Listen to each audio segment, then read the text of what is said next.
सभी को नमस्कार। बच्चों, कैसे हैं आप?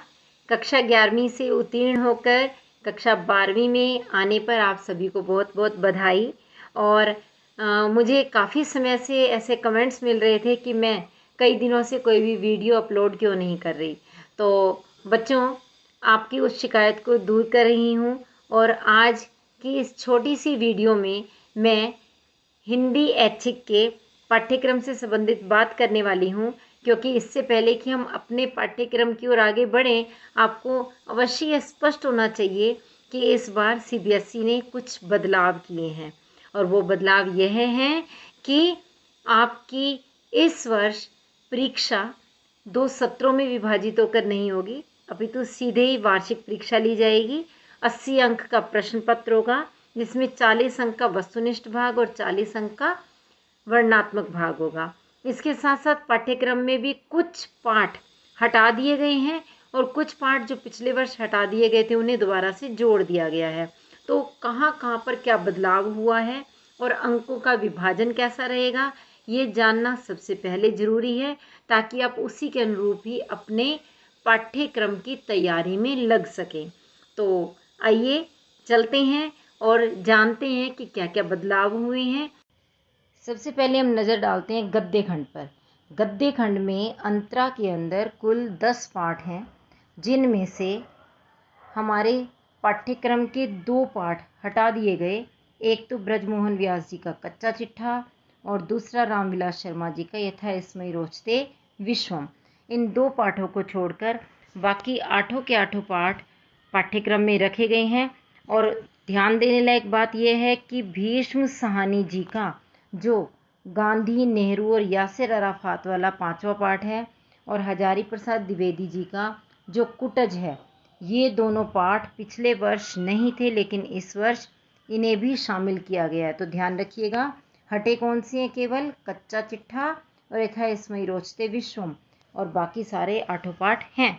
आगे बढ़ते हैं हम और देखते हैं काव्य खंड में क्या हटाया गया और क्या रखा गया।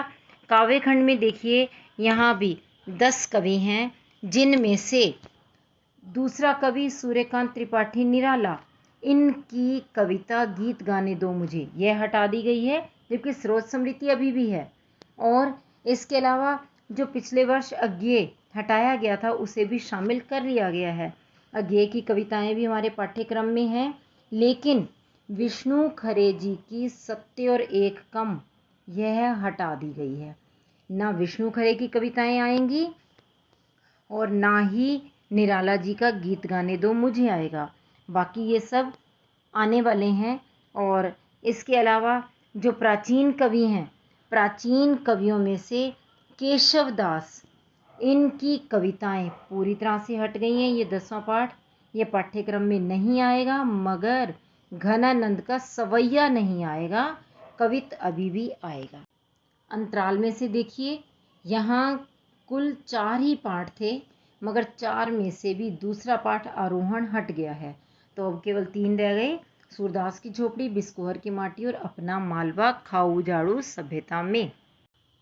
आइए अब देख लेते हैं परीक्षा भार विभाजन को, यानी अंक किस तरह से बटे हुए होंगे। तो प्रश्न पत्र के 2 भाग होने वाले हैं, एक खंड अ और दूसरा ब। अ में 48 वस्तुपरक प्रश्न होंगे, जिनमें से केवल 40 के उत्तर देने होंगे, और खंड ब में वर्णनात्मक प्रश्न पूछे जाएंगे। अब देखिए, खंड आ का जो पहला प्रश्न है वो अपठित से संबंधित है।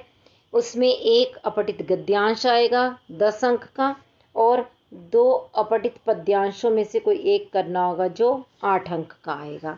इसके बाद अभिव्यक्ति और माध्यम की पुस्तक पर ध्यान देते हैं। अभिव्यक्ति और माध्यम की पुस्तक में कुल 3 पाठ हैं, पाठ संख्या 3, 4 और 5, जिस पर आधारित बहुविकल्पीय प्रश्न पूछे जाने वाले हैं। और अंतरा भाग 2 जो हमारी पाठ्य पुस्तक है, उसके पठित काव्यांश पर भी 6 बहुविकल्पीय प्रश्न, और पठित गद्यांश पर भी 6 बहुविकल्पीय प्रश्न, यानी 12 अंक का प्रश्न पत्र यहाँ से आएगा। और अंतराल वाली पुस्तक में से 5 बहुविकल्पीय प्रश्न पूछे जाएंगे, 1-1 अंक के 5 प्रश्न। अभिव्यक्ति और माध्यम वाली पुस्तक के पाठ संख्या 3, 4 और 5 पर आधारित तो प्रश्न पूछे जाने वाले हैं, लेकिन छठा, 7वां, 8वां और जो 13वां पाठ है, इस पर प्रश्न लिखने के लिए नहीं आएंगे, अपितु रचनात्मक लेखन करने के लिए आएगा।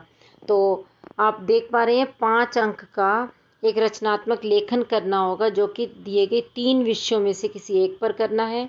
और इसी तरह से कविता, कहानी और नाटक की रचना प्रक्रिया पर आधारित भी कोई 2 प्रश्न करने हैं 3-3 अंकों वाले, जो कि कुल 6 अंक के बनेंगे। और समाचार लेखन या फीचर लेखन और आलेख लेखन पर आधारित भी 3-3 अंकों वाले 2 प्रश्न करने हैं, ये भी 6 अंक का बनेगा। और पाठ्य पुस्तक अंतरा भाग 2 और अंतराल भाग 2 की अगर हम बात करते हैं तो कुल 23 अंक का प्रश्न पत्र यहाँ से पूछा जाने वाला है। काव्य खंड पर 2-2 अंकों वाले 2 प्रश्न और इसके साथ ही 6 अंक की सप्रसंग व्याख्या, और गद्य खंड पर भी आधारित 2-2 अंकों वाले 2 प्रश्न और 6 अंक की एक सप्रसंग व्याख्या। तो यानी कुल 23 अंकों का प्रश्न पत्र यहाँ से आएगा। और इसके बाद अंतराल भाग 2 का प्रश्न देख लीजिए, वहाँ से आपसे सिर्फ 3 अंकों का एक ही प्रश्न पूछा जाने वाला है वर्णात्मक प्रश्नों में। तो इस प्रकार यह भी कुल 40 अंकों का प्रश्न पत्र बनेगा। और बाकी के यानी 40 अंक आप खंड अ में देख चुके हैं, खंड ब में भी 40 देख चुके हैं। तो बाकी के जो 20 अंक बचते हैं वे होंगे, उनमें से 10 श्रवण और वाचन के और 10 अंक होंगे परियोजना कार्य के। हाँ, तो बच्चों अब आप समझ गए ना कि आपका पाठ्यक्रम कितना है जो कि आपको तैयार करना है और कौन कौन से पाठ पाठ्यक्रम से हट गए हैं। इसके लिए मेरे चैनल पर सभी पाठों की वीडियोस पहले से ही उपलब्ध हैं। आप एक एक पाठ की वीडियो देखते जाइए, पाठ तैयार करते जाइए, और जहाँ जहाँ कोई परेशानी आए आप कमेंट बॉक्स में लिख करके मुझसे पूछ लीजिए। मैं उस परेशानी को दूर करने की कोशिश करूँगी। और साथ ही मुझे यह भी बताइएगा कि अगला वीडियो आपको किस विषय पर चाहिए। तो हम मिलेंगे अगले वीडियो में नए विषय के साथ, और आप अंत तक इस वीडियो के साथ बने रहें। इसके लिए आपका बहुत बहुत धन्यवाद।